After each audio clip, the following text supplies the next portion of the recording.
Taste the Daily. Kallakurichi மாவட்டம் சங்கராபுரம் அருகே டாஸ்மாக் ஊழியர் கூடுதல் விலைக்கு மது விற்பதுடன் எல்லா இடங்களிலும் அப்படித்தான் கூடுதலாக வாங்குவார்கள் என வாக்குமூலம் அளித்துள்ளார். பாவளம் கிராமத்தில் செயல்படும் டாஸ்மாக் கடையில் இதுவரை மது பாட்டிலுக்கு கூடுதலாக 10 ரூபாய் வைத்து விற்று வந்தனர். இந்த நிலையில் ஒருவர் வாங்கிய மதுவிற்கு பில் கேட்டுள்ளார். அப்போது ஊழியர் ஒருவர் பாட்டிலில் உள்ள விலையை விட 20 ரூபாய் கூடுதலாக பில் அளித்துள்ளார். இதற்கு எதிர்ப்பு தெரிவித்து மது வாங்கியவர் ஊழியரிடம் வாக்குவாதத்தில் ஈடுபட்டார்.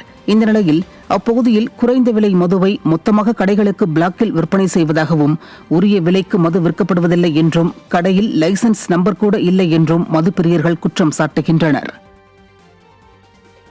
எம்ஆர்பி ரேட்டு 240 ரூபா போட்டிருக்காங்க. ஆனால் 270 ரூபா சொல்கிறாங்க. ஆனால் 260 ரூபாய்க்கு பில்லு கேட்கும்போது 260 ரூபாய்க்கு தான் தராங்க. 10 ரூபாய்க்கு எங்கேயுமே நான் பில்லு தர மாட்டேன்னு சொல்கிறேன். அது கூட இல்லை அந்த 10 ரூபா எக்ஸ்ட்ரா வந்து அந்த அமௌண்ட்டை எழுதி கூட நாங்கள் கேட்போம்ல. வாங்கிறதே இல்லை கேட்குறது இல்லை. எங்களுக்கு அது தேவையில்லாத பில்லுனா பில்லில் போடு. 270னா 270 பில்லில் போடு. நீ 270 ரூபா பில்லில் போடுங்க. 270 ரூபா பில்லுனா பில்லு கூட போட மாட்டாங்கன்னா 10 ரூபா பணம் கூட.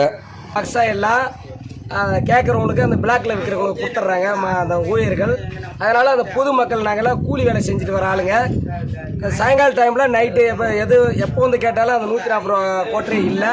இப்போ 3, 4, 5 நாளாவே சரக்கு இல்லாதால ரொம்ப மன கஷ்டமாக இருக்குது. இப்போ 230 ரூபா கோட்டரு, நேற்று 150 ரூபா 170 ரூபான்னாங்க. இன்னைக்கு 220 ரூபா 230 270 வரைக்கும் வந்து போச்சு.